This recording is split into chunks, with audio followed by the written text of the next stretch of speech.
तो एक बड़ी बैठक हुई है रूस और चीन के बीच। बताया जा रहा है कि जिस तरह से ईरान को ट्रंप ने धमकी दी, ईरान ने अपनी तैयारी उससे लेकर शुरू कर दी और जो उसके सहयोगी देश थे, जो खास तौर से ट्रंप की इस धमकी के बाद ईरान के साथ खड़े हैं, उन्होंने भी अब बड़ी बैठक की है।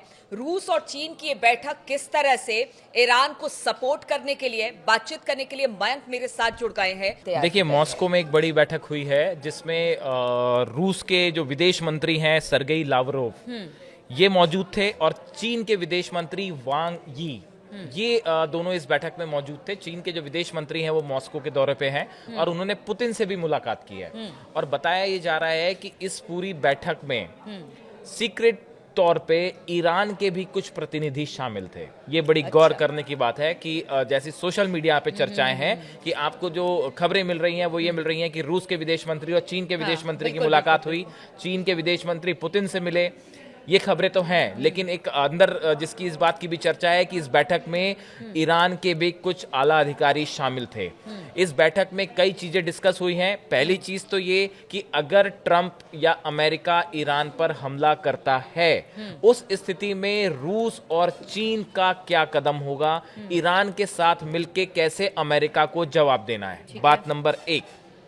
बात नंबर दो, जैसा कि ट्रंप कह रहे हैं और जैसा कि कुछ दिनों में दिख रहा है कि B-2 बॉम्बर्स जो हैं वो डिएगो गार्सिया में 7 से ज्यादा पहुंच चुके हैं। अगर डिएगो गार्सिया से किसी तरह के B-2 बॉम्बर्स फ्लाई करते हैं ईरान पे बम्बार्डमेंट के लिए, उस स्थिति में उससे निपटने के लिए रूस और चीन किस तरह से ईरान की मदद करेंगे और कैसे इस हमले को नाकाम किया जाए, इसको लेके बड़े विस्तार से चर्चा हुई है। बात नंबर 3, जिस तरह से ट्रंप ने और अमेरिका ने धमकी दी है कि ईरान के ऊपर फिर से सैंक्शंस और बढ़ा दिए जाएंगे, टैरिफ्स और बढ़ा दिए जाएंगे, इस स्थिति में इस इकोनॉमिक वॉर से निपटने के लिए बहुत ही विस्तार से इस बैठक में चर्चा हुई है। बात नंबर 3।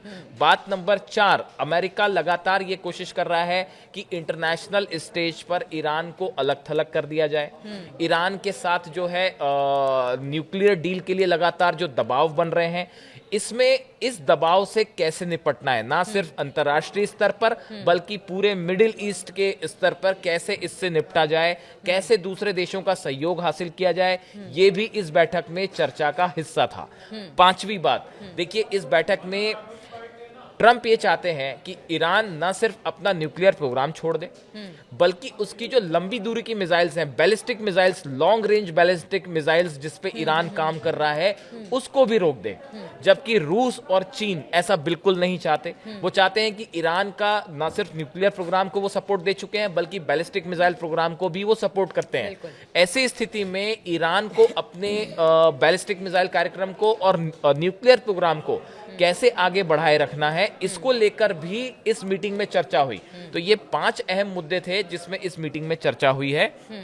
अब सवाल ये है कि देखिए, इस पूरे इलाके में मतलब जिसकी चर्चा है सोशल मीडिया में बहुत ज्यादा, अगर आप समझने की कोशिश करें तो देखिए, मिडिल ईस्ट में अमेरिका अपना प्रभाव किस तरह बना के रखता है, इजराइल के जरिए। वो इजराइल को हथियार दे रहा है, इजराइल के पास मिसाइल्स प्रोवाइड कर रहा है, फाइटर प्लेन F-16 प्रोवाइड कर रहा है और इजराइल के जरिए चाहे फिलिस्तीन हो, चाहे गाजा हो, है ना, ईरान हो, लेबनान हो, सीरिया हो, इसके ऊपर अपनी प्रभुत्व जमाने के लिए अमेरिका इजराइल का उपयोग करता है। ये जो बैठक हुई है, इसकी 6ठी और बेहद अहम बात, इस बैठक में ये तय हो गया है फाइनल रूप से एकदम कि हमको इस पूरे क्षेत्र में इजराइल के खिलाफ ईरान को खड़ा करना है। अमेरिका का प्रभाव कम करने के लिए ईरान को मजबूत करना होगा। ये चीन और रूस अमेरिका इजराइल को मजबूत करने पर तुला हुआ है और अब चीन और रूस ईरान को सामने खड़े करके, ये हाँ बिल्कुल सही कह रहे हो, पूरा एक वॉर स्ट्रेटजी, ये एक लंबे समय की प्लानिंग हो गई है इस बैठक में कि भाई अमेरिका इजराइल को आगे बढ़ा के इस क्षेत्र पे मिडिल ईस्ट में कब्जा करना चाह रहा है, हम ईरान को आगे बढ़ाएंगे और ईरान को इतना मजबूत कर दिया जाए कि वो इजराइल को काउंटर कर पाए, इजराइल भारी ना पड़े।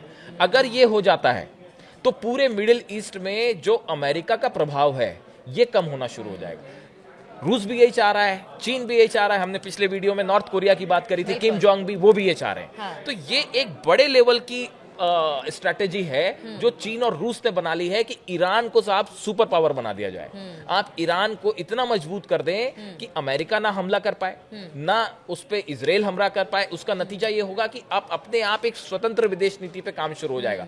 ये इसीलिए ये हम आज इस वीडियो की चर्चा इसीलिए कर रहे हैं। किसी तरह की कोई दबाव की राजनीति जो कहते हैं ना कि आप देखिए, कोशिश लगातार अमेरिका कर इस रहा है बैठक कि के दबाव बाद बना के इस बैठक के बाद रूस की तरफ से कहा गया कि हम ईरान के साथ किसी भी तरह का अगर आप न्यूक्लियर डील करना चाहते हैं अमेरिका, तो ये म्यूचुअल रिस्पेक्ट पे बेस होना चाहिए। अच्छा। आप सम्मान के साथ समझौता करिए, ऐसा कहा गया है इस बैठक के बाद। आप समझ लीजिए जो खामेनेई कह रहे थे वही रूस और चीन भी आप कह रहे हैं। दूसरी चीज, चाइना और रशिया ने इस बैठक के बाद अपने दोनों के देशों के लिए कहा फ्रेंड्स फॉरएवर नेवर एनिमीज। ये चीन और रूस एक दूसरे के लिए कह रहे हैं कि भाई हम हमेशा एक दूसरे के दोस्त हैं, कभी दुश्मन नहीं है। लेकिन अब इस ग्रुप में ईरान भी शामिल हो चुका है। अब ये जो फ्रेंड्स फॉरएवर की जब भी हम बात करेंगे तो वो रूस और चीन की ही बात नहीं होगी, उसमें ईरान की भी बात होगी। और जितनी ज्यादा धमकियां अमेरिका से मिल रही हैं उसके बाद ये दोस्ती और मजबूत होने जा रही है, इसलिए ये माना जा रहा है। और दूसरी एक और चीज है, आप देखिए ट्रंप और यूरोप के बीच में कोल्ड वॉर छिड़ा हुआ है। ये फ्रांस हो गया, जर्मनी हो गया, ये सब यूक्रेन वॉर को लेके जो ट्रंप का रुख था उससे थोड़े से उखड़े हुए हैं। हाँ, तो एक कोल्ड वॉर हल्का सा जो है वो यूरोप और ट्रंप के बीच में शुरू है। तो ऐसे में चाइना और रशिया और ईरान इसका फायदा भी उठाना चाहते हैं। इंटरनेशनल अपना, ये आज की बात नहीं है। अमेरिका अपना प्रभुत्व, अपने आप को सुपर पावर बताता है, रसिया भी यही कहता है और चीन भी यही कहता है। तो अब जब एक तरफ अमेरिका है तो अब रूस और चीन जो है वो एक तरह से कह लीजिए कि अमेरिका को डाउन करने की कोशिश है ईरान के थ्रू, और प्लस टैरिफ को भी लेकर, क्योंकि दोनों इस वक्त कहते हैं ना कि घायल शेर, एक तरह से टैरिफ की मार भी पड़ रही है और दूसरे बहुत अच्छे रिश्ते नहीं है। पुतिन से कोशिश तो की ट्रंप ने बनाने की, लेकिन वैसा कुछ देखने को नहीं मिला। तो अब यही वजह है कि ये सारी चीजें अब दिखाई दे रही हैं। बिल्कुल। और इसका प्रभाव क्या होगा ये आने वाले कुछ दिनों में मिल जाएगा देखने। चलिए, तो इसका प्रभाव क्या होगा, किस तरह से देखने को मिलेगा। अब जब रूस और चीन ने बैठक कर ली है ईरान के समर्थन में, स्ट्रेटेजी की प्लानिंग पूरी तरह से हो गई है। अब अमेरिका इसको कैसे लेगा, किस तरह से अमेरिका की अब अगली स्ट्रेटेजी होगी, क्या रुख रहेगा, इस पर लगातार हमारी नजर बनी रहेगी। आप बने रहिए हमारे साथ।